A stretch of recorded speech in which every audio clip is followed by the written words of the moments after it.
Herzlich willkommen zu meiner Tutorial-Reihe in C#. Das Thema, das ich mit euch besprechen möchte, sind die verschachtelten Schleifen, in Englisch Nested Loops genannt.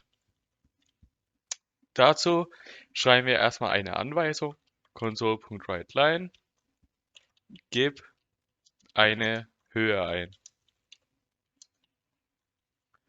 Dann wird die Höhe initialisiert, int Höhe ist gleich convert.toInt console.readline. Und das Ganze können wir kopieren und hier einfügen. Das ändern wir in die Breite. Gib eine Breite ein. Wir definieren jetzt zwei Schleifen, die ineinander verschachtelt sind. Welche Schleife ihr verwendet, das spielt keine Rolle. Ich werde es einmal mit der For-Schleife zeigen. Und hier werde ich dann die While-Schleife verwenden.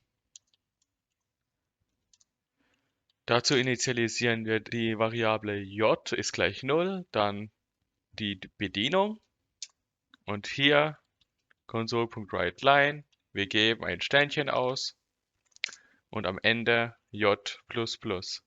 Wir verändern das WriteLine zu einem Write und schreiben hier console.writeLine.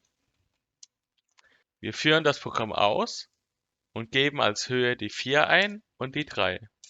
Die Breite beträgt 3 Sterne und die Höhe beträgt 4 Sterne. Wie entsteht das Muster? Die äußere Schleife wird einmal durchlaufen. Die Variable e hat den Wert 0. 0 ist kleiner als 4.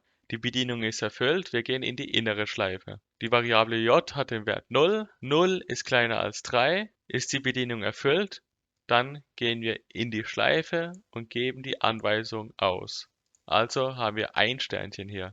j++, die Variable wird um 1 erhöht. Das heißt, die Bedienung lautet 1 kleiner 3. Sie ist erfüllt.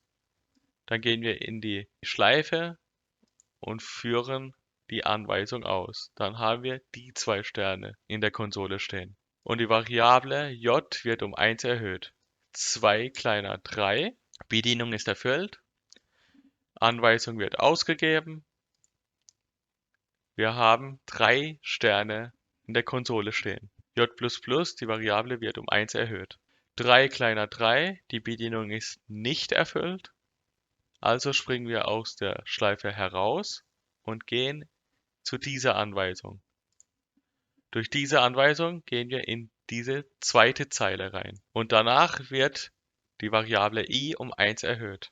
Das heißt, 1 kleiner 4, die Bedienung ist erfüllt. Dann gehen wir in die innere Schleife wieder rein. Dann wird die Bedienung hier überprüft. 0 ist kleiner als 3. Dann ist die Bedienung erfüllt und die Anweisung wird ausgegeben. Wir erhalten diesen Stern hier. Dann wird die j-Variable wieder um 1 erhöht und 1 kleiner 3 ist erfüllt. Anweisung wird ausgegeben, dann erhalten wir die 2 Sterne. Durch das j++ wird die Variable erhöht. 2 kleiner 3 ist erfüllt. Anweisung wird ausgegeben. Wir erhalten die 3 Sterne in der zweiten Zeile. Durch das j++ wird die Variable wieder erhöht. Und der Durchlauf geht so lange weiter, bis hier 4 kleiner 4 steht und die Bedienung nicht erfüllt ist. Dann kommt es zum Schleifenabbruch. Ich habe das erste Beispiel hier oben auskommentiert mit dem Rechteck und ich habe euch hier dieses Muster bereitgestellt. Und ich möchte, dass ihr euch überlegt, wie ihr dieses Muster erhaltet. Pausiert das Video und denkt über die Lösung nach. Das Einzige, was ihr verändern müsst, ist das hier zu entfernen und bei der inneren Schleife die Variable Breite zu entfernen und i plus 1 zu schreiben. Der Schleifendurchlauf hier wird einmal ausgeführt, dann wird diese Schleife so lange ausgeführt, bis diese Bedienung nicht mehr erfüllt ist. Wenn wir das jetzt ausführen und wir geben beispielsweise 10 ein, da erhalten wir jeweils ein Stern in der ersten Zeile, dann in der zweiten Zeile 2 Sterne, 3 Sterne, 4, 5, 6, 7, 8, 9 und 10. also eine Höhe von 10 und ganz am Ende eine Breite von 10. Habt ihr irgendwelche Wünsche oder Verbesserungsvorschläge?